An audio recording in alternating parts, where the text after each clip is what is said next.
16, 17, 18, 19 যারা বুথে রাজনীতি করো মনোযোগ দিয়ে আমার কথা শুনবে, মনোযোগ দিয়ে আমার কথা শুনবে। 16, 17, 18, 19 যদি কোনো বিজেপির নেতা ইআরও অফিসে ফর্ম জমা দিতে আসে 10টার বেশি, তাহলে রবীন্দ্রসঙ্গীতের সাথে একটু ডিজেও বাজিয়ে দিয়ে ডিজেও শুনিয়ে দেবে।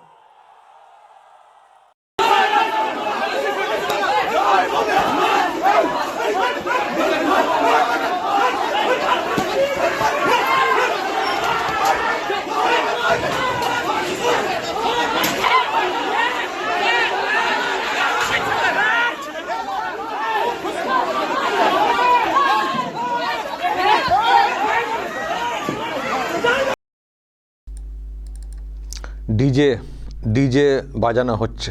দেখুন, দুদিন আগে অভিষেক ব্যানার্জি এই মন্তব্য করেছিলেন, আর দেখুন বাংলার চিত্র, ডিজে বাজানো হচ্ছে।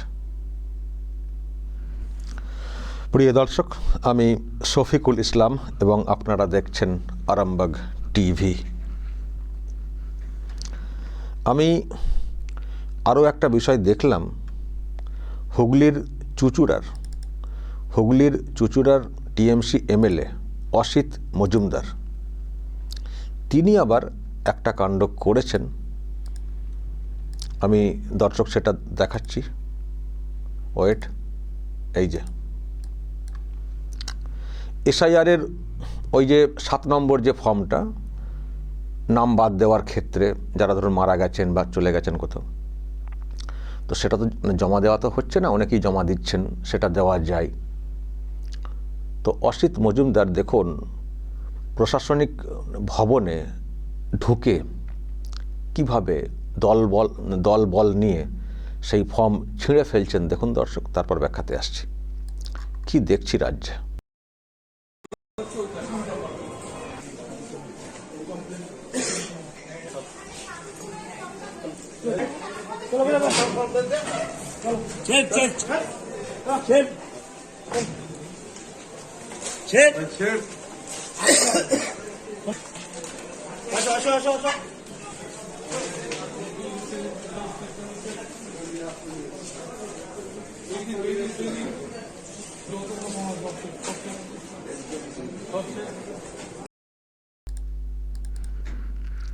ছিঁড়ে সব ফেলে দেওয়া হলো লোকজন নিয়ে গিয়ে। ওনাদের নেতা অভিষেক ব্যানার্জি বললেন ওই 7 নম্বর যে ফর্ম 10টার বেশি নিয়ে গেলে রবীন্দ্রসঙ্গীত সঙ্গে ডিজে বাজাতে হবে। যারা আছেন দলের তাদের উদ্দেশ্যে ওই কথাটা বলেছিলেন। তো দেখলাম ডিজে বাজানো হয়েছে এবং ওই যে ফর্ম 7 নম্বর ছিঁড়ে ফেলে দেওয়া হয়েছে। অথচ কমিশন কিন্তু পুরো অ্যালাউ করেছিল, মানে নিয়মে বলা আছে 10টা না, চাইলে যারা দেখুন যাদের নাম বাদ দেওয়ার 10টা হোক 20টা হোক, যেটা বাদ দেওয়ার সেটা তো দিতে হবে, সেটা তো দিতে হবে। একটা করা হয়েছিল যে একদিনে এত বেশি নেব না, কিন্তু কমিশন বলে দিয়েছিল পরের দিকে না, নিতে হবে। কমিশন বলতে দুরকম কমিশন ভাবতে হবে। যারা উপরে আছেন তারা কমিশন, আর নিচে যারা আছেন এই সব জায়গায় তারাও কমিশনের লোক, কিন্তু ওই রাজ্য সরকার নিয়ন্ত্রিত কমিশন, তাদের কন্ট্রোলে যারা আছেন তারা। তো যাই হোক, উপর থেকে নির্দেশ ছিল যে নেওয়া যাবে, যত সংখ্যক মানে দিতে চাইবেন কেউ নেওয়া যাবে। তো এখন আর ওইসব কত সংখ্যা কি আর এসব দেখার কি আছে। নেতা বলে দিয়েছেন এরকম কথা, নেতা বলে দিয়েছেন ব্যাস ডিজে বাজানো হয়েছে। আর ঢুকে সেই সব ফর্ম যেগুলো নাম বাদ দেওয়ার ক্ষেত্রে দেওয়া হচ্ছে সেগুলোকে ছিঁড়ে ফেলে দেওয়া হয়েছে। তার মানে নাম বাদ দেওয়া যাবে না। যাদের নামে এই ফর্ম 7 জমা করা হয়েছিল, তার মানে সেই নাম বাদ দেওয়া যাবে না, রাখতে হবে। তো না রাখলে কি করে ওই ভোটটা কি করে দেওয়া হবে? হ্যাঁ, ছাপ্পা যে বিষয়গুলো হবে কি করে? নাম থাকতে হবে তো লিস্টে, না মৃত চলে যাওয়া নাম থাকবে, তবেই তো সেই নামে অন্য কাউকে দিয়ে তো ভোটটা দেওয়ানো যাবে না। সুতরাং নামটা রাখতে হবে। তো সেই তাগিদটা আছে ওনাদের মধ্যে। তো সেই জন্যে যখন বিষয়টা হচ্ছিল, এখানে একটা অংশ নিয়ে এসছিলেন বিজেপির লোকেরা। এরকম অনেক জায়গাতেই হচ্ছে, দেখবেন কোথাও আটকে দেওয়া হচ্ছে, কোথাও মারা হচ্ছে, কোথাও ছিঁড়ে ফেলা হচ্ছে। তো এটা ছিঁড়ে ফেলার একটা ভিডিও সামনে এসছে। আমি শুধু দর্শক ভাবছি যে সাহসটা কোন লেভেলে, মানে আমাদের কেউ কিছু করতে পারবে না, এটা হয়ে গেছে টিএমসির লোকজনদের ধারণা। আমাদের কেউ কিছু করতে পারবেন না, তাই ছিঁড়ে ফেলি, মেরে ফেলি, কেটে ফেলি, কিছুই হবে না। আসলে ওই যে নেতাদের তো সাহস আছে না, নেতারা ওই রকম সাহস দিলে, উনি বলছেন ডিজে বাজাতে, কিন্তু আমরা তো বুঝি ডিজে মানে কি, মানে বাজানোর কথা বলছেন। যেমন ওনারা বলে থাকেন খেলা হবে, আর আমরা তো দেখেছি তো 21-এর ভোটের পর থেকে বা ভোটের সময় থেকে কি ধরনের খেলা হয়েছে, দেখেছি তো। খেলা হবে, গান বাজে, আর সেই গানের তালে তালে কি হয় সে তো আমরা দেখেছি তো। ফলে ওনাদের খেলা হওয়া, ওনাদের ডিজে বাজানো, সেটা আমরা বুঝি তো। অভিষেক ব্যানার্জি বললেন রবীন্দ্রসঙ্গীতের পাশাপাশি ডিজে বাজানো, উনি কি মিন করছেন, কি ইঙ্গিত করছেন আমরা বুঝি না। আমরাও যেমন বুঝছি, ওনার দলের লোকেরাও সেরকমই বুঝেছেন, সেই জন্য তারা ডিজে বাজিয়ে দিয়েছেন, অনেক জায়গাতেই বাজিয়েছেন। এটা একটা ভিডিও সামনে এসছে, সোশ্যাল মিডিয়ায় দেখতে পাচ্ছি, বাজিয়েছেন। ইনি তো একেবারে ডিজে বক্স তুলে নিয়ে চলে যাওয়ার মতো একটা অবস্থা, যে মানে ছিঁড়ে একাকার করে দিয়েছেন অসিত মজুমদার। প্রশ্ন আমার, যে এইরকম একটা মানে অরাজকতা দেখতে পাচ্ছি চোখের সামনে, সবটাই বুঝছি যে অনিয়ম, বেনিয়ম, অবৈধ সব কাজ কারবার, কিন্তু ব্যবস্থা কোথায়, এটা হচ্ছে বড় প্রশ্ন। দেখুন, কমিশনের কাজকর্ম নিয়ে আমরা অনেক আশা প্রকাশ করেছিলাম, যখন মানে এসআইআর ঘোষণা হলো, আমরা খুব আশাবাদী ছিলাম যে একটা ভালো কিছু হবে, অবৈধ বা মৃত এই যে ভোটার, তারা সব বাদ যাবে, তাদের নাম বাদ দিয়ে স্বচ্ছ একটা তালিকা তৈরি হবে, এবং সেই কাজ যদি ঠিকমতো করে কেউ না করেন, তাদের বিরুদ্ধে কমিশন কড়া স্টেপ নেবে। কারণ কমিশনের কতগুলো পদক্ষেপের কথা সামনে এসেছিল, যারা গাফিলতি করেছেন, 4 অফিসারের নাম এসেছিল, যারা লগ ইন পাসওয়ার্ড থার্ড পার্টিকে দিয়ে দিয়েছিলেন, তাদের বিরুদ্ধে এফআইআর করার নির্দেশ এসেছিল। ভেবেছিলাম যে কমিশন খুব কড়া স্টেপ নিচ্ছে, যারা কাজ করছেন প্রশাসনিক এই জায়গাতে ডেপুটেশনে, তারা খুব মানে ভালো কাজ করবেন, মেরুদণ্ড সোজা করে কাজ করবেন, ফলে একটা ভালো কিছু হবে। কিন্তু যত দিন গড়িয়েছে এবং আজকের দিনে দাঁড়িয়ে আমাদের কোথাও একটা হতাশা কাজ করছে আমাদের মধ্যে, যে হলোটা কি, যেটা ভেবেছিলাম তার কোথায় কি দেখতে পাচ্ছি, সেই অর্থে কিছুই তো হচ্ছে না। পুরো এসআইআরটা তো গুলিয়ে ফেলা হলো কার্যত। আজকে তো আবার সুপ্রিম কোর্ট কিছু ডিরেকশন দিয়েছে, তাতে আবার টিএমসি খুব লাফাচ্ছে, কারণ আমি সে ব্যাখ্যা দর্শক দিয়েছি, দেখে নেবেন, আজকে আমি একটা দুপুরে ভিডিও করেছিলাম। তাহলে শেষ পর্যন্ত হলোটা কি? আসলে দর্শক, এই না হওয়ার কথা যদি বলতে হয়, যদি দোষের কথা বলেন, তাহলে আমি বলবো কমিশনের একটা দুর্বলতা আমরা কোথাও দেখলাম শেষ পর্যন্ত, যে কমিশন তাদের এখতিয়ার আছে, তাদের ক্ষমতা আছে, কিন্তু ক্ষমতাটা সেই মতো ব্যবহার করলো না। যদি গোড়াতেই 20 দাঁতগুলোকে ভেঙে দেওয়া হতো না, আজকে এই পর্যায়টা দেখতে হতো না। গোড়াতেই যদি 20 দাঁতটাকে ভেঙে দেওয়া হতো, মানে যারা অনিয়ম বেনিয়ম করেছেন তাদের বিরুদ্ধে ব্যবস্থা তো আজকে আবার সেই 4 সপ্তাহ ধরে, ওই 4 সপ্তাহ কেন, কত মাস পেরিয়ে চলে গেছে, শুনে আসছি মনোজ পান্তকে এখান থেকে ডেকে পাঠানো হলো জাতীয় নির্বাচন কমিশনে, কেন ব্যবস্থা নিচ্ছ না, কেন এফআইআর হচ্ছে না ওই অফিসারদের বিরুদ্ধে। উনি চলে এলেন, মনে হলো যেন এবার সত্যি ব্যবস্থা হয়ে যাবে, হলো না। তারপর কমিশন ভুলে গেল, জানি না কোন ভাবনা থেকে তারা ভুলে গেছিলো বা কী সময় দিচ্ছিল, আবার মনে করালো। আবার 2 দিন আগে আপনাদেরকে আমি খবর দেখিয়েছি, কমিশনে আবার নবান্ন থেকে রিপ্লাই দিয়ে বলা হয়েছে, না এই লঘু পাপে গুরুদণ্ড কেন, এফআইআর করার মতো ব্যাপার না বলে তারা চিঠি করেছে।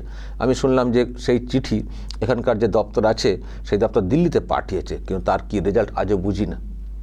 তো যত এই রকম ঢিলেমি অনীহা কমিশন দেখিয়েছে, ততই তো উল্টো দিক থেকে সাহসটা বেড়েছে। ওই যে দিদিমণি বলেছিল না, কারো বিরুদ্ধে আমি কোনো ব্যবস্থা নিতে দেবো না, তো এখন তো সেটাই তো এস্টাবলিশ হয়ে যাচ্ছে, যে তার মানে দিদির কথাই শেষ কথা।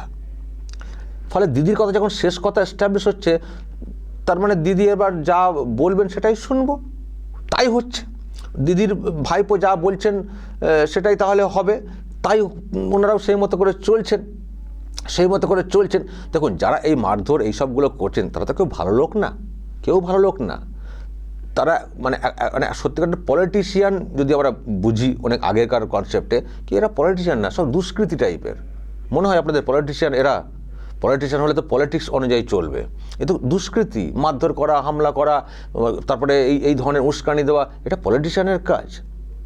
ফলে পুরো রাজ্যটা যে একটা দুর্বৃত্তের অধীনে চলে গেছে, এটা এস্টাবলিশ হয়ে গেছে দর্শক। আর এমন অবস্থা যে কমিশনও কিছু করে উঠতে পারছে না। বলতে এখন তার কিছু করার নেই। প্রথমে তুমি লুজ দিয়েছো, ব্যবস্থা নাওনি, ফলে এখন আর কিছু করার নেই। এখন কমিশনকে ঘা খেতে হচ্ছে, কমিশনকে দাঁড়িয়ে দাঁড়িয়ে দেখতে হচ্ছে, কমিশনকে অসহায় অবস্থা প্রকাশ করতে হচ্ছে, কিছুই হচ্ছে না। এটা কমিশনের দুর্বলতা আমার কোথাও মনে হচ্ছে। যদি প্রথম দিকেই না ওই ঘাগুলো ঠিক জায়গায় দিত, যে 4 জনের বিরুদ্ধে কেন ব্যবস্থা হচ্ছে, এক্ষুনি ব্যবস্থা দেখতে চাই, এফআইআর দেখতে চাই, কোনো কথা শুনবো না, দেখতেন বাকি সবাই। আর 2-4 জন বিএলও যারা অনিয়ম বেনিয়ম করেছেন, অ্যাকশনটা যদি হতো না ঠিক মতো করে, তাদের আইনি ক্ষমতা ব্যবহার করে, সব সোজা হয়ে কাজ করতেন। আর এইসব নেতারা যারা উল্টোপাল্টা বলে যাচ্ছেন, এই যে ধরুন একটা পলিটিশিয়ান বলতে কি যা খুশি বলা যায়? পলিটিশিয়ান মানে কি যা খুশি? একজন পলিটিশিয়ান যিনি মুখ্য নির্বাচন কমিশনার, একটা কমিশন, এরকম একটা সাংবিধানিক একটা পোস্ট, যা তা কথা, তার মানে কি বলবো, তার পরিবার তুলে জামাই মেয়ে যা ইচ্ছা তাই বলে যাচ্ছেন। কি রে ভাই, কমিশনার, তিনি পলিটিক্যাল না, কমিশনার। একজন আদালতের বিচারপতির মতো তার সম্মান হওয়ার কথা, কারণ এত বড় একটা সিদ্ধান্ত মানে তিনি নিতে পারেন এবং তার উপরে গোটা দেশ ভরসা করে থাকে। তার নামে যা খুশি বলবো, পার পেয়ে যাবো। যদি গলাটা টিপে ধরা হতো, কেউ কথা বলতে পারতেন? তো একটা কমিশন সম্পর্কে যদি নেতারা এই রকম কথা বলেন, তো সেই কমিশনের প্রতি সাধারণ মানুষের কি করে আস্থা থাকতে পারে? বলুন তো। আস্থা নেই, মানুষের আস্থা হারিয়েছে, ইনাদের আরও গলার জোর বেড়েছে, সব মিলিয়ে পুরো ক্যাওয়াটিক একটা সিচুয়েশন তৈরি হয়ে গেছে। এখন যা ইচ্ছা তারা তাই করছেন, তাই সেগুলোই মান্যতা পেয়ে যাচ্ছে, কমিশন কিছুই করতে পারছে না। এই অসিত মজুমদার এর আগে ডিরেক্টলি ঢুকে বন্ধ করে দিয়েছিলেন হিয়ারিং পর্ব, তালা বন্ধ করে দিলেন। কি ব্যবস্থা হয়েছিল? তাহলে আমি কোনো ব্যবস্থা নেব না, শুধু ওই বিধান দেব, শুধু ডিরেকশন দেব, কথা বলবো আর পাবলিককে দেখানো কি কমিশনের কাজ, যে আমাদেরকে বাধা দিচ্ছে? কমিশনের পলিটিক্যাল লোকরা দেখাতে পারে, পাবলিককে দেখানো কমিশনের কাজ। কমিশন তো অ্যাকশন নেবে। সে অ্যাকশনের জায়গাটা যদি ঠিকঠাক না হয়, তো এইসব লোকেদের সাহস বাড়বে না তো কাদের বাড়বে? ফলে আজকে যে অবস্থা হয়ে দাঁড়িয়েছে কমিশনের, এই যে অবস্থা এসআইআর নিয়ে, আমি বলবো এর জন্য একটা বিরাটভাবে দায়ী কিন্তু কমিশন নিজে দায়ী। যা ইচ্ছা তাই হচ্ছে, কোনো ব্যবস্থা আমরা দেখতে পাচ্ছি না। আমার দর্শক কোথাও মনে হচ্ছে এইভাবে ভোট হবে না। এইভাবে ভোট হলে দুটো বিষয় দেখতে পাবেন। এক হচ্ছে প্রচুর লাশ পড়বে, আর না হলে দেখবেন কোনো লাশই পড়ছে না, ভোট হয়ে গেছে। এবার দুটোর ব্যাখ্যা আছে। লাশ কখন পড়বে? যখন সামনে থেকে প্রতিবাদের মানে ঠিকঠাক বাধা হবে, তখন কিন্তু লাশ পড়বে। এরা কিন্তু লাশ ফেলবে। এরা এখন যে অবস্থায় চলে গেছে তৃণমূল কংগ্রেস, যদি সামনাসামনি পাবলিক রুখে দাঁড়াতে যান না, পুরো মেরে ফেলবে। পুরো লাশের বন্যা, লাশের সংখ্যা দেখবেন কোন জায়গায় চলে যায়, রক্তের বন্যা বইয়ে দেবে। ফলে যদি এদের সঙ্গে ফাইট করে লড়াইটা করতে হয় ভোটে, লাশের ছড়াছড়ি দেখতে পাবেন। আর তা না হলে মানুষ যদি সেই 21-এর আতঙ্কের বশে না প্রতিবাদে বের হন, আর বা যা সব এখন থেকে দেখছেন, যদি তারা গুড়িয়ে চুপচাপ বসে থাকেন, কিছুই হবে না। শ্মশানে শান্তির মতো ভোট হবে, ওই নামেই ভোট, পুরো লুট হবে, মানুষ প্রতিবাদে বের হবেন না এইসব দেখে শুনে। তাহলে কি হবে?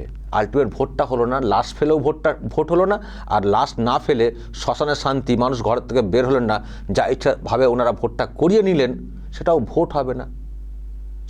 হবে না। আবার কাউন্টিংয়ের দিনেও কি করতে পারে সেটাও আমরা বুঝতে পারছি। ফলে দর্শক যা দেখছি এবং কমিশনকে যা বুঝছি, তাতে করে এই মুহূর্তে এই বাংলাতে ভোটের পরিবেশ নেই। এইভাবে ভোট হলে আমার মনে হয় না ভালো কিছু ভোট হবে। আর কমিশনকে যা দেখতে পাচ্ছি, কমিশন বিরাট কিছুভাবে ভোট করাতে পারবে। কমিশন সেই ক্ষমতায় দেখতে পাচ্ছে না, যে কমিশনকে রাত দিন লাতঝাঁটা মারছে তৃণমূল কংগ্রেস, এই পিসি ভাইপো মিলে, যখন কোনো অ্যাকশন দেখতে পায় না, কী করে ভোট করাবে? সেন্টার পোস্ট নামিয়ে দিলে ভোটে যাবে ভাবছেন? সেন্টার পোস্ট তো আগেও ছিল, ভোট হয়েছিল, বা কাউন্টিং ঠিক করে হয়েছিল। যারা এরকম রক্তচক্ষু সবসময় দেখাচ্ছে, কার ক্ষমতা আছে বলুন তো? জীবনকে বাজি রেখে সবসময়, একবার তো অভিজ্ঞতা তো হয়েছে, জীবনকে বাজি রেখে কাউন্টিং এজেন্ট হিসেবে গণনার শেষ পর্যন্ত বসে থাকা, যখন মানে এনারা এরকম করছেন। এটা সহজ? এই বাংলাদেশে ভোটের পরিবেশ আছে এই মুহূর্তে? আমি তো বলবো এই মুহূর্তে পাবলিকের দাবি তোলা উচিত যে ভোট দরকার নেই, ভোট বন্ধ রাখুন বাংলাতে। অ্যাডমিনিস্ট্রেশন বা যেভাবে চলুক সরকার, ভোট আমরা চাই না, ভোট বন্ধ রাখুন। কারণ এসআইআর ঠিক করে হয়নি, আর এখন যা পরিবেশ, ওনারা যা রক্তচক্ষু দেখাচ্ছেন, এখানে ভোট নয়, ওই শ্মশানে শান্তিতে চুপ থেকে ভোট করাতে হবে, ওই নামেই ভোট, সেই লুটপাট হয়ে হবে, তাহলে ওই ভোটের কি প্রয়োজন রয়েছে? আর প্রতিবাদ করতে গেলে তো জীবন চলে যাবে। ফলে এই রকম পরিবেশ আমরা দেখতে পাচ্ছি না। আগে এখানকার আইন শৃঙ্খলার পরিস্থিতি ঠিকঠাক হোক, সরকারের মেয়াদ চলে গেলে, মেয়াদ চলে যাওয়ার পর যারা যেভাবে সরকারকে দেখে সেই মতো দেখে আগে পরিস্থিতি ঠিক হোক, তারপর ভোটের কথা উঠবে। ভোট বন্ধ, আমরা ভোট চাই না, এই ধরনের ডিমান্ড কিন্তু এখন মানুষের তরফ থেকে করা উচিত। কারণ যা পরিবেশ দেখছেন দর্শক, যা পরিবেশ দেখছেন, কি হবে কে জানে যদি এইরকম ভোট হয়, এইরকম অবস্থাতে ভোট হয়। দর্শক বলবেন, যদি আপনাদের এই নিয়ে আরও কিছু বলার থাকে অবশ্যই বলবেন কমেন্ট বক্সে। নজর রাখবেন আরামবাগ টিভিতে।